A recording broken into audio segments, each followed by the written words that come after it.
ఆంధ్రప్రదేశ్ రాజకీయాల్లో స్థానిక సంస్థల ఎన్నికల కోలాహలం మొదలైన వేళ జనసేన అధిష్టానం కీలక నిర్ణయాలతో ముందుకెళ్తోంది. క్షేత్రస్థాయిలో టికెట్ల కోసం ఆశావహుల సంఖ్య పెరగడం, కొందరు నేతలు తమకే సీటు ఖరారైందంటూ ప్రచారం చేసుకోవడంపై పార్టీ కేంద్ర కార్యాలయం సీరియస్ గా స్పందించింది.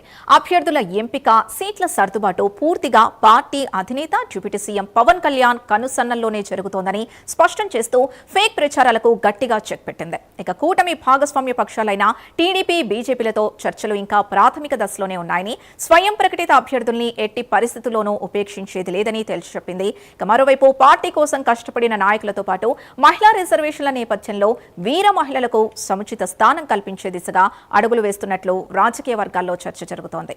ఇప్పటికే మండలి బుద్ధప్రసాద్ నేతృత్వంలోని 14 మంది సభ్యుల కమిటీ ఆశావహుల దరఖాస్తుల్ని వడపోసే పనిలో పడింది. కూటమి ధర్మాన్ని పాటిస్తూనే పార్టీ సిద్ధాంతాలకు కట్టుబడి పనిచేయాలని పవన్ కళ్యాణ్ ఇస్తున్న దిశానిర్దేశం స్థానిక సమరంలో జనసేన క్యాడర్ని ఏకతాటిపైకి తెస్తుందా? సీట్ల పంపకాల్లో ఎలాంటి వ్యూహాన్ని అమలు చేయబోతున్నారు అన్నది ఇప్పుడు ఆసక్తికరంగా మారింది.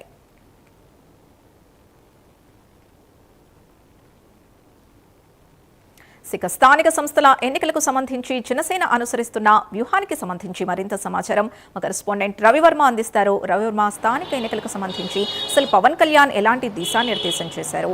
అసలు ఎలాంటి వ్యూహంతో ముందుకెళ్లాలనుకుంటున్నారు? సింధు, ఇవాళ స్థానిక ఎన్నికల కోలాహలం అయితే ఏపీ రాష్ట్రంలో మొదలైందని చెప్పి భావించవచ్చు. ముఖ్యంగా ఎన్నికల కోలాహలం మొదలైన నేపథ్యంలోనే ఆశావాహులు అంటే జనసేన పార్టీకి క్షేత్రస్థాయి నుంచి జిల్లా స్థాయి వరకు పార్టీ కేడర్ అయితే ఉంది. అయితే దీన్ని దృష్టిలో ఉంచుకునే 2024 సాధారణ ఎన్నికల్లో 100% స్ట్రైకింగ్ రేట్ సాధించినటువంటి ఏకైక పార్టీగా, జాతీయ స్థాయిలో గుర్తింపు పొందిన పార్టీగా జనసేన నిలిచింది. ఈ క్రమంలోనే స్థానిక ఎన్నికల్లో కూడా 100% స్ట్రైకింగ్ రేట్ సాధించాలన్న సంకల్పంతో డిప్యూటీ సీఎం పవన్ కళ్యాణ్ ప్రణాళికాబద్ధంగా ముందుకు సాగుతున్నారు. ఈ క్రమంలోనే ఆశావాహులు అంటే జనసేన పార్టీలో ఎన్నికల్లో, స్థానిక సంస్థల ఎన్నికల్లో నిలబడి గెలుపొందాలని చెప్పేసి ఆశావాహులు భారీ సంఖ్యలో పెరుగుతున్నారు.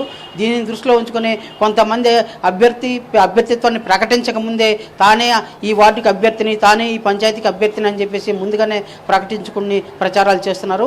ఇలాంటి ప్రచారాల వల్ల కేడర్లో ఒక రకమైన వ్యతిరేక భావనలు వ్యక్తమవుతాయని చెప్పేసి భావించినటువంటి పార్టీ అధినాయకత్వం ఒక ప్రకటన అయితే విడుదల చేసింది.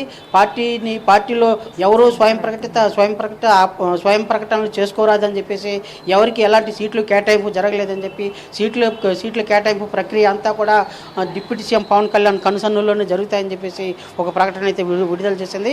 ఇలాంటి ప్రకటనలు అంటే పార్టీ క్రమశిక్షణ ఉల్లంఘించిన వారి మీద కఠిన చర్యలు చేపడతామని చెప్పి కూడా ఒక ఆదేశాలు అయితే జారీ చేసింది.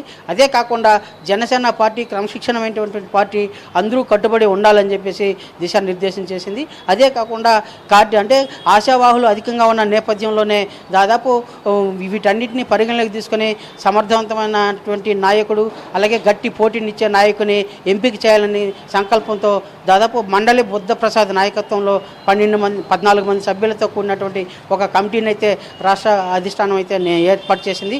ఆ కమిటీ ద్వారా ఆశావాహుల ఎంపిక ప్రక్రియను పూర్తి చేసి ఒక సమర్థవంతమైన జాబితాను అధిష్టానం ముందు ఉంచనుంది. ఆ తరువాత డిప్యూటీ సీఎం పవన్ కళ్యాణ్ అధిష్టానం జాబితాను పరిశీలించి తుది ప్రకటన చేసే అవకాశం ఉంది. అప్పటి వరకు కూటమి యొక్క పొత్తు ధర్మాన్ని పాటించాలి, ఎవరు అతిక్రమించకూడదని చెప్పేసి పదే విజ్ఞప్తి చేసింది. అలాంటి వారి మీద కఠిన చర్యలు తీసుకుంటామని చెప్పి కూడా దిశానిర్దేశం చేస్తూ ఒక ప్రకటన అయితే విడుదల చేసింది. Sindhu. Right, thank you Ravi Varma.